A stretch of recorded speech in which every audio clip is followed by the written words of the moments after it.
Good afternoon, ladies and gentlemen. How is everyone today? Good.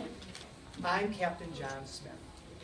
We are here today to decide if I am a hero or a villain. Shall I remain a free man, or shall I be sent to jail? I've been accused by many things in my life. However, I feel people felt threatened by me and thus treated me as if I was a terrible rule-breaking man. I alone am the reason Jamestown survived.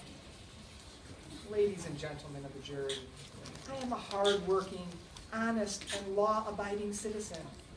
At the conclusion of this trial, it is my hope that in the interests of justice, you will find that I am a hero of my time, not a villain. Thank you very much.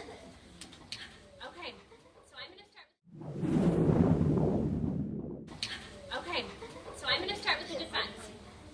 Ladies and gentlemen, Captain John Smith was a brave, courageous man. He was an adventurer, soldier, map maker, explorer, and author. He is a man who became a dominant force in the eventual success of Jamestown and the establishment of its legacy as the first permanent English settlement in North America.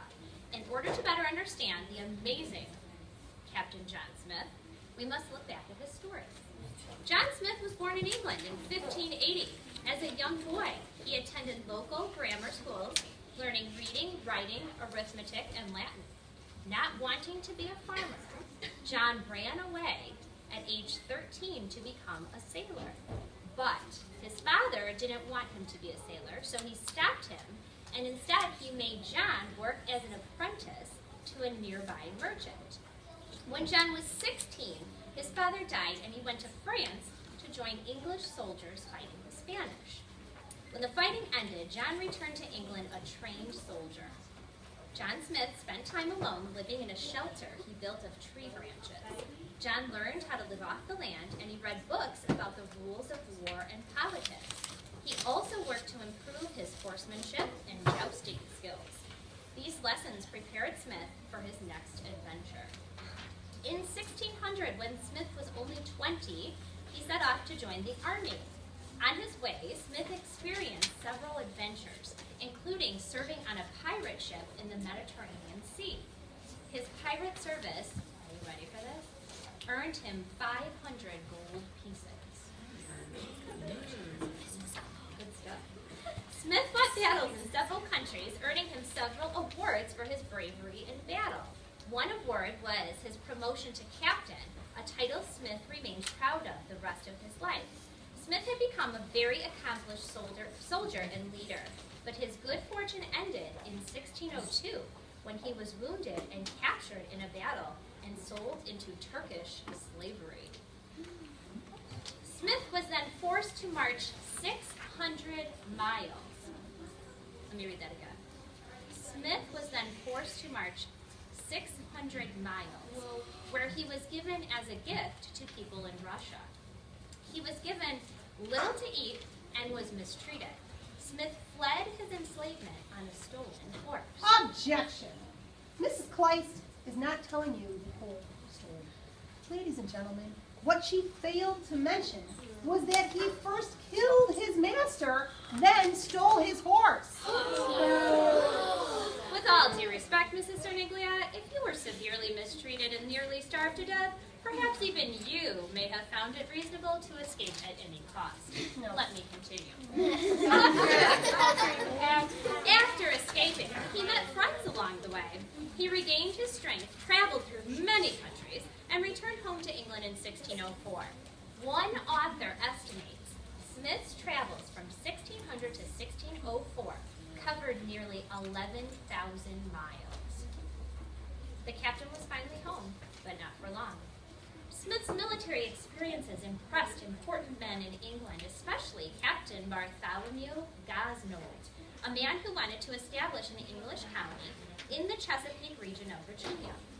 Gosnold and other important men in London organized the Virginia Company of London and were granted a charter by King James I on April 10, 1606 to establish a colony in Virginia. In December 1606, the company disbanded dispatched 3 ships carrying 104 settlers, including Captain John Smith, to start this colony. Established on May 13, 1607, the colony was named Jamestown in honor of the king. Many historians credit Jamestown's survival to the efforts of Captain Smith. Why, you may ask? Well, let me tell you. Originally, the colony was governed by a council of 7 men, and Captain Smith had been named by the Virginia Company to serve on this council. The problem was, he was wrongly arrested for mutiny. This means he refused to obey the orders of a person in authority along the voyage to Virginia. Objection! Mrs. Kleist is once again not telling you the whole story.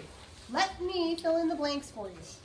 He was arrested for mutiny because he once again couldn't follow the rules. He narrowly escaped a hanging, and he arrived at Jamestown in shackles as a prisoner. Oh, Mrs. Cerniglia, details. Fortunately, he was released by the Reverend, a holy man, and was allowed to take his council position. The first months in Jamestown were difficult. Smith conducted, listen to this, expeditions to the Powhatan, how did I do? Powhatan? Powhatan. Why can I never say that the right way? Powhatan villages, securing food for the desperate colonists. In one such expedition in December, he was captured by a large hunting party and led on a long trek to various villages, ultimately being brought before the chief. This meeting resulted in the famous story written by Smith of being saved from death by Pocahontas. The captain was released shortly after the ceremony and escorted back to Jamestown. By this time, only 38 of the 104 settlers were still alive. More settlers arrived at Jamestown in January 1608, and the chief sent some food to the English, but misfortune struck in early January with an accidental burning down of most of the Jamestown fort. The extreme cold that winter, coupled with the loss of shelter and food from the fire, led to the deaths of more than half of the new settlers. Smith tried to focus the colonists on their immediate needs and not spend valuable time searching for gold, but this was such a difficult task. In the spring of 1608, Captain Smith undertook one of the most important European explorations in North America. He went through the Chesapeake Bay and all of its tributaries. From these trips, Smith created a very accurate map. In fact, you can still find it today, and it is really accurate, of the area along the Chesapeake Bay with locations of various Indian villages and other vital information. This exploration and map of the Chesapeake Bay region were some of Captain Smith's greatest accomplishments. In September 1608, Smith was elected president of the colony.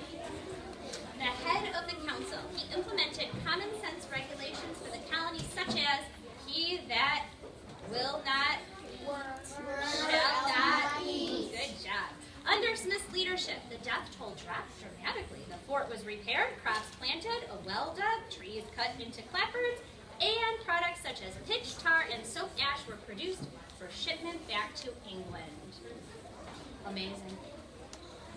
Even during times of food shortages, Smith sent colonists to live with the Indians, confident no harm would befall on them, as he believed the chief and his people feared him and their English weapons. You know, Mrs. Kleist, just let me interject here. I would like to tell you all the rest of the story. Unfortunately, relations were tenuous between the English and the Powhatan Indians. Did I say it right?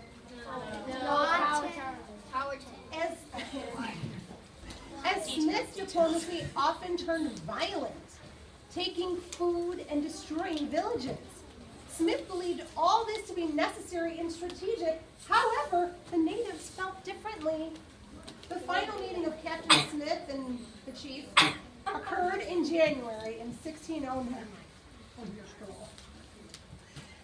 It occurred in 1609 at Werowocomoco, the capital, where each leader plotted the other's death. Did you hear that? I mean, I think she's That was making this major. up, but could you read that one more time?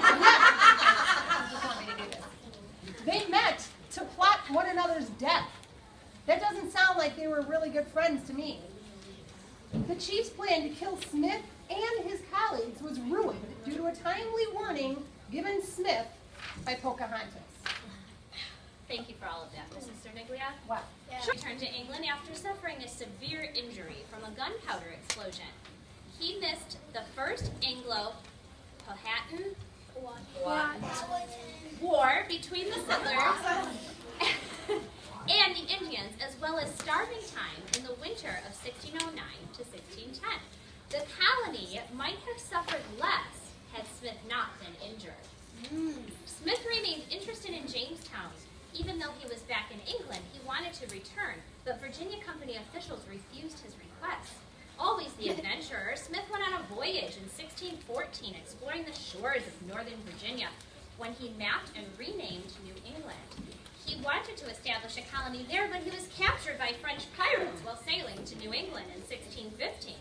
Escaping the pirates, Smith returned to England, where he wrote about his life's adventures. In 1620, this is just a little factoid, the Pilgrims nearly elected Captain Smith to be their military advisor, but instead they selected Miles Standish. However, they did use Smith's map of New England. It was later said about him that while he was often a bit of an exaggerator, nothing John Smith wrote has yet been found to be a lie. Ladies and gentlemen, as you have heard, Captain John Smith was a brave and strategic soldier, a trained military man, a trusted member of Jamestown, an elected leader, an explorer and adventurer, an expert mapmaker, and a miracle worker with the Native Americans. Clearly, he was the reason Jamestown survived. He should be set free so he may go forward and be celebrated as the hero he is. You know, ladies and gentlemen, please allow me to explain why what Mrs. Kleist said is not true and why Captain John Smith should in fact go to jail. Halfway through the voyage to America, somewhere in the Canaries, the Jamestown fleet's leaders took Captain John Smith into custody and accused him of hiding an intended mutiny. Again, meaning that he was refusing to obey the orders of a person in authority.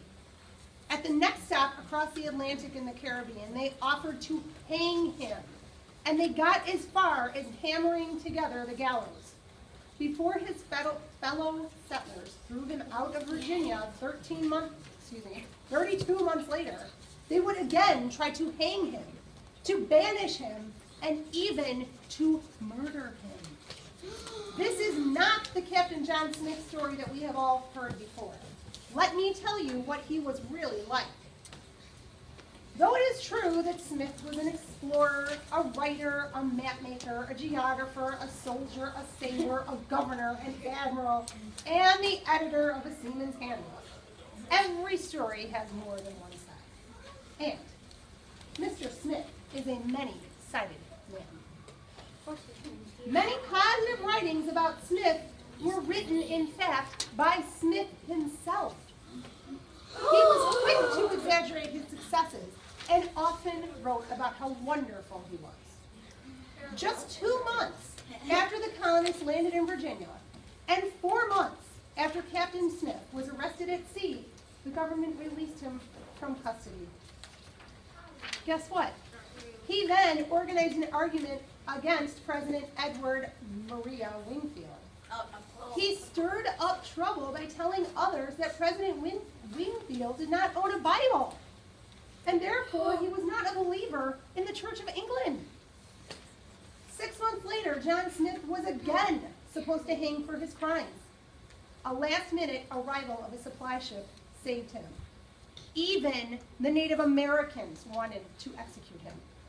A few months after that, Smith ousted yet another president and took over the job for himself. What? No. Many thought that he wanted to become a tyrant king. Smith denied the allegation, yet by the end of his reign in Jamestown, he did indeed rule alone, terrorizing Indians, bullying Englishmen, and flogging whoever happened to cross him.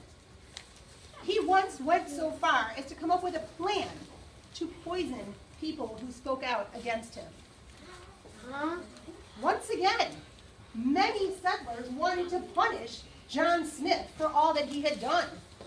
In the end, the English decided on sending Smith home so that he could answer for, among other things, encouraging the Indians to attack the colonists. Wait a second here, Mrs. Cerniglia. You have completely ignored the fact that he was sent home due to a gunpowder wound. He was Now- sent home because he was in trouble. And now you're saying he was organizing Indians to attack the colonists? This makes no sense.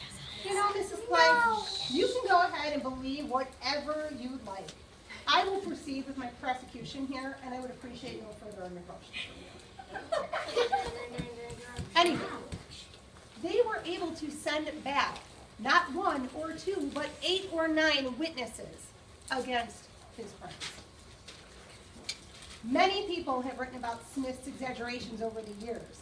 In fact, it has been said that many of his memoirs sound more like tall tales than the truth. Ladies and gentlemen, John Smith was not a nice man, nor was he available to help anyone but himself. John Smith was tried several times over, and each time he was sentenced to death. Who are we to overturn the accusations by his peers? Who are we to allow this man to continue on his destructive path? Who are we to aid him in his exaggerations by allowing them to continue? This man must be convicted of all the crimes that he has committed. We must uphold the trials of his past and convict him now. Yeah. Smith, would you like to provide a closing statement? I would. Feel free to say anything else you feel necessary. Thank you. Ladies and gentlemen of the jury, after hearing all the testimony and reviewing all of the evidence today, I am positive you see me as a hero and not as a villain. I do not deserve to be sent to jail. Yay.